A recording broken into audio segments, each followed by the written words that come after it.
biar nggak kelayaban. Saya kasih amalan buat anak anteng, mau nggak? Cekek.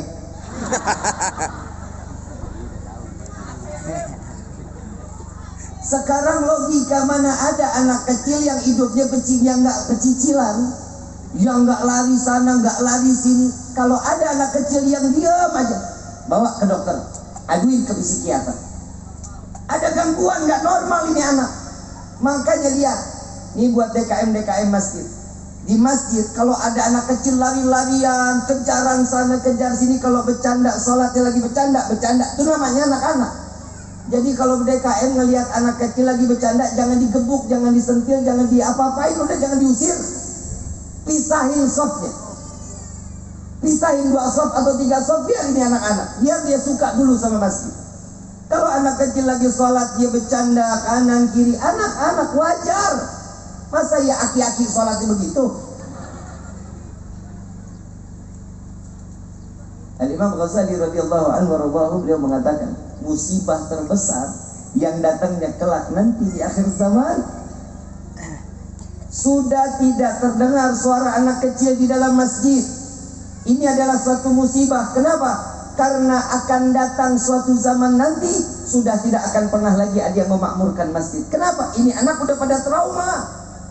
Masuk masjid disentil, masuk masjid digebuk, diusir. Ini anak besoknya udah gak bakal lagi mau ke masjid. Kenapa? Kenapa? Takut digebuk, takut diusir, kan begitu. Yang punya orang tua bawa anaknya, tapi jangan jauh-jauh, ya, kenalin dulu. Ini adalah salah satu, ini yang diajarkan oleh para salaf, orang-orang tua kita dulu. Saya ingat betul, saya dulu waktu SD sampai ke SMP, saya kalau lagi pulang 5:30 sore, belum mandi, belum pakai koko, belum pakai kain, itu digebukin sampai ibu saya tanya, mama ini ibu tiri, ibu kandung sih. Tapi ternyata ada efek. Kenapa? Biar tahu diri.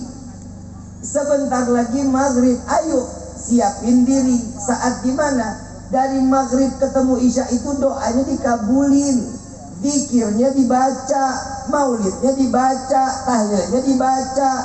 Ini sekarang kayak Gus Aldi melakukan hal yang sama seperti ini, mengajak kita semua untuk berdoa untuk kedua orang tuanya, yang insya Allah mudah-mudahan almarhumah dilapangkan kuburnya, dijadikan kuburnya raudhah min riyadhil jannah. Ya insya Allah mudah-mudahan beliau dikumpulkan dengan para orang-orang saleh salihin. Ya insya Allah mudah-mudahan beliau dikumpulkan di jannah Firdausul A'la bersama Rasulullah sallallahu alaihi wasallam. Amin ya rabbal alamin. Ayyuhal hadirun jamaah rahimakumullah. Terakhir dari saya, Bu, Pak, tadi kan saya bilang orang tua pernah gila nggak gara-gara anak? Pernah. Sadar. Yang pertama, ibu, bapak kalau lagi nyuapin anak, keluarin sepeda. Ini kita dulu nih, bukan yang sekarang. Kalau dulu kita mau makan sepeda keluar, roda 3, roda 4 keluar tuh. Bapak, ibu dorong dari belakang, isi tuh piring, telur ceplok sama kecap. Betul? Sop telur puyuh. Ini anak muter. Ini kegilaan orang tua yang dia ridho, lepaskan. Orang mau lihat dia gila, terserah. Yang penting saya buat senang anak saya. Ini anak muter-muter naik sepeda. Begitu dipanggil sama bapaknya, nak sini. Nih isi bensin dulu, nak isi bensin. Ini anak apa mesin 4 tak? Ini kegilaan orang tua. Yang kedua, kadang emak lagi duduk. Neng, sini Neng, buka mulutnya Neng. Ini pesawat mau masuk gua nih Neng. Sejak kapan pesawat bunyi ngeng? Ridho gila buat siapa? Kita punya anak, kita dikencingin, kita dibuang air besarin. Kita lihat, ya Allah, mau dapat rezeki katanya. Kan begitu kan? Alhamdulillah, nggak kenapa-napa, sehat anaknya. Nggak mungkin ada orang tua yang begitu dipipisin, dibuang air besarin, diambil, dibanting, anak kurang ajar. Nggak ada. Insya Allah nggak bakal ada. Kalau ada, orang tua PA. Ada lagi, ibu mandiin anak di kamar mandi, ditaruh di bak. Anak kecil Ketemu air ciplak-ciplakan makbul, itu udah masuk akal, sudah pasti. Kenapa orang demen ketemu air? Saking ketemu air ada ciptaan lagunya. Ada nggak? Ada nggak? Bebek mandi pakai sabun. Gila nggak? Anak sendiri dibilang bebek. Sejak kapan bebek mandi pakai sabun? Kegilaan yang keluar dari orang tua, ridho buat anak.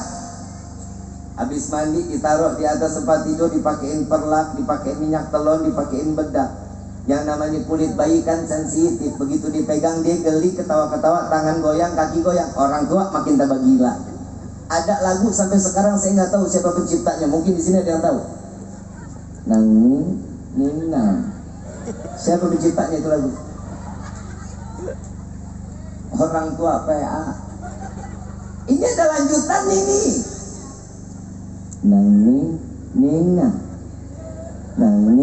Nina. Anak siapa? Yang mandiin dia, yang bedakin dia, yang menyakin dia tanya anak siapa? Kegilaan orang tua yang keluar dari hati karena apa? Ngelihat kesenangan buah hatinya yang tertawa, yang riang, yang gembira. Tapi lihat, saat dimana orang tua ridho untuk memberikan kegilaannya buat anaknya, tapi di akhir zaman sudah banyak anak yang meninggalkan orang tuanya, tidak mau lebih gila untuk mengurusi orang tuanya. Berapa banyak orang tua sekarang yang anaknya udah mapan, sibuk kerja, suami, istri, anak ditaruh di panti jompo. Ada apa enggak? Lihat, syukurlah kepada Allah dan syukurlah kepada kedua orang tua kita. Kalau bukan karena orang tua kita nggak akan pernah duduk di dalam majlis yang mulia ini. Kalau bukan karena pendidikan orang tua kita nggak akan pernah selamat. Sampai saat ini kita diselamatkan oleh Allah, perjuangan pendidikan dari anak-anak, dari orang tua kita. Mudah-mudahan yang masih ada Allah panjangkan umurnya. Amin. Yang mudah nggak ada Allah jadikan kuburnya raudhah min riyadil jannah. Amin. Dan mudah-mudahan kita semua dikumpulkan di dalam surga Firdausul A'la bersama Sayyidina Muhammad sallallahu alaihi wasallam. Ayyuhal hadirun jamaah rahimakumullah. Karena